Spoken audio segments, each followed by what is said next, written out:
Bismillahirrahmanirrahim. Assalamualaikum warahmatullahi wabarakatuh. Alhamdulillahi rabbil alamin. Wassalatu wassalamu ala asyrafil anbiya'i wal mursalin. Sayyidina wa maulana Muhammadin wa ala alihi wa ashabihi ajma'in. Rabbi syrah li sadri wa yassir li amri wahlul 'uqdatam min lisani yafqahu qawli, amma ba'du. Baiklah, perkenalkan nama saya Nur Khalis Makmum, mahasiswa Pasca Sarjana Studi Islam, konsentrasi Ilmu Al-Quran dan Tafsir, Universitas Islam Indragiri. Baiklah, pada kesempatan kali ini saya akan menjelaskan tentang kaidah-kaidah Makkiyah dan Madaniyah sebagai pemenuhan terhadap tugas akhir semester mata kuliah Qawaidut Tafsir atau Kaidah Tafsir yang diampu oleh Bapak Dr. Haji Ali Mahfuz MSI. Baiklah, mengenai materi daripada Kaidah Makkiyah dan Madaniyah, terlebih dahulu mari kita sama-sama memahami terlebih dahulu tentang definisi daripada Makkiyah dan Madaniyah. Dalam memahami makna Makkiyah dan Madaniyah, terdapat 3 kategori ataupun 3 aspek untuk mengeluarkan definisi daripada Makkiyah dan Madaniyah, yaitu aspek lokasi, waktu, dan aspek objek ataupun sasaran.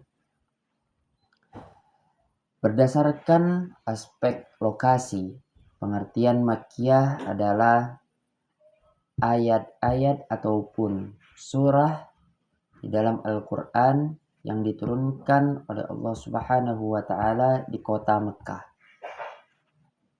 Artinya, jika ayat ataupun surah Al-Quran diturunkan di kota Mekah, maka dia tergolong kepada Makkiyah.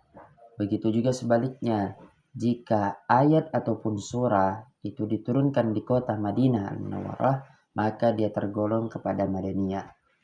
Sedangkan jika melihat kepada aspek waktu, maka ini berkaca pada momen hijrah Nabi Muhammad SAW. Jika ayat ataupun surah dalam Al-Quran itu diturunkan sebelum hijrahnya Nabi Muhammad SAW, baik itu ia diturunkan di kota Mekah ataupun diturunkan di kota Madinah, tetapi waktunya sebelum hijrah Nabi Muhammad SAW, maka ia tergolong kepada Makkiyah. Dan begitu juga sebaliknya, jika ayat ataupun surah Al-Quran diturunkan setelah hijrah Nabi Muhammad SAW, baik itu di kota Mekah ataupun Madinah, maka ia tetap tergolong kepada Madaniyah karena diturunkan setelah hijrah Nabi Muhammad SAW. Sedangkan jika berkaca pada aspek objek atau sasaran, maka ia tergantung atau kembali kepada makna daripada ayat atau surah yang diturunkan. Jika ayat atau surah itu diturunkan dengan bertujuan atau ditujukan kepada penduduk Mekah, maka ia tergolong Makkiyah. Tetapi jika ditujukan kepada penduduk Madinah, maka ia tergolong Madaniyah. Baik, materi selanjutnya yaitu mengenai kaidah tafsir daripada Makkiyah dan Madaniyah. Di dalam kesempatan ini saya akan menjelaskan mengenai salah satu kaidah daripada Makkiyah dan Madaniyah, di mana bunyi kaidahnya adalah innama yu'raful makki wal madani binaqli min syahadut tanzil, yang artinya Makki dan Madani diketahui dari penukilan daripada orang-orang yang menyaksikan turunnya ayat. Maksud daripada kaidah Makkiyah dan Madaniyah yang sudah disebutkan tadi adalah menentukan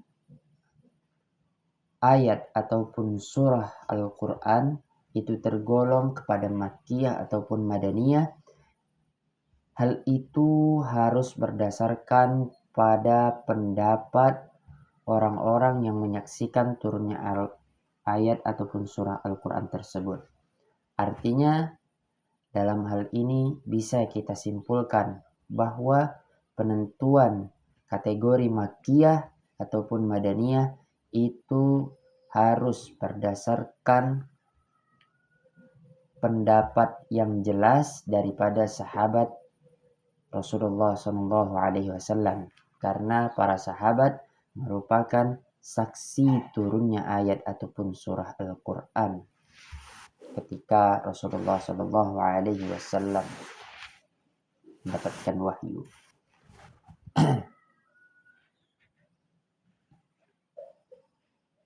Jadi sudah jelas dapat kita simpulkan bahwa penentuan kategori ayat ataupun surah Al-Quran sebagai Makkiyah ataupun Madaniyah itu harus berdasarkan pada penukilan, pada pendapat yang jelas dan bersambung oleh sahabat Rasulullah SAW. Selanjutnya mengenai contoh kaidah Makkiyah dan Madaniyah. Mengenai contohnya di sini saya ambil mengenai tentang surah Al-Muddathir, di mana surah ini dianggap sebagai surah Makkiyah,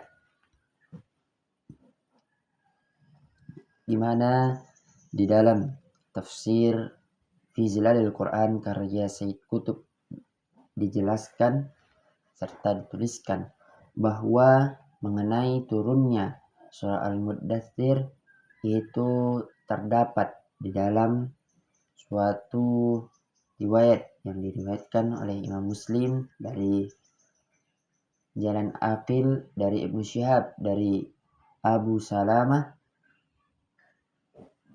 mana beliau berkata, Jabir bin Abdullah bercerita kepadaku bahwa dia mendengar Rasulullah SAW bercerita tentang masa tenggang turunnya wahyu. Mana beliau berkata, ketika aku sedang berjalan, tiba-tiba aku mendengar suara dari langit. Kemudian ku angkat kepalaku ke arah langit. Tiba-tiba malaikat yang dulu, yaitu malaikat Jibril, datang kepada Rasulullah SAW. Duduk di atas kursi di antara langit dan bumi. Lalu aku berlutut karenanya dan aku jatuh ke bumi, kata Rasulullah SAW. Kemudian Rasulullah SAW datang kepada istrinya seraya berkata, selimutilah aku. Setelah ucapan baginda Rasulullah SAW, lalu Allah Subhanahu wa Ta'ala menurunkan ayat Al-Quran surah Al-Muddathir, yaitu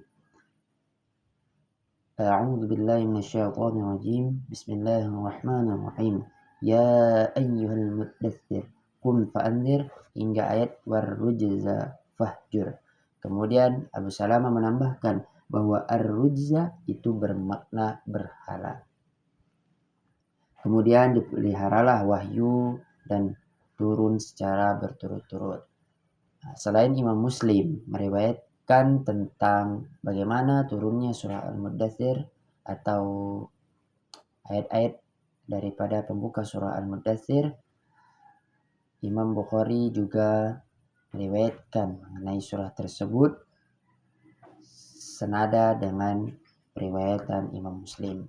Kemudian ditambahkan pula bahwa Ibnu Katsir telah mengomentari riwayat yang diriwayatkan oleh Imam Muslim dan Imam Bukhari bahwa riwayat tersebut merupakan riwayat yang terpelihara. Artinya dapat dijadikan sebagai suatu referensi ataupun bukti yang jelas, bukti yang valid mengenai turunnya surah Al-Muddathir.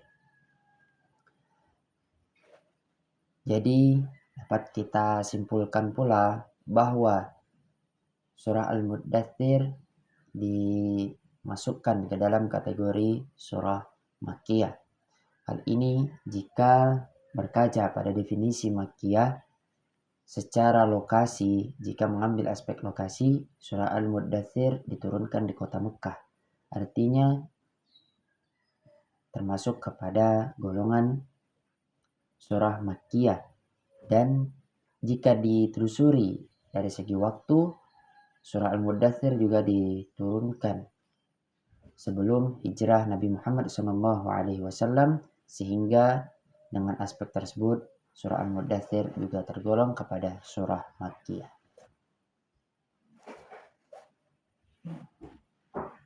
Baiklah, ini saja yang dapat saya sampaikan mengenai kaidah tafsir daripada Makkiyah dan Madaniyah sebagai tugas akhir daripada mata kuliah Qawaidut Tafsir. Jika terdapat kesalahan ataupun kekurangan serta kekhilafan dalam segi penyampaian maupun materi yang ditampilkan, saya mohon maaf yang sebesar-besarnya dan terima kasih atas perhatiannya. Saya akhiri dengan ucapan wabillahi taufiq wal hidayah, ridho wal inayah. Wassalamualaikum warahmatullahi wabarakatuh.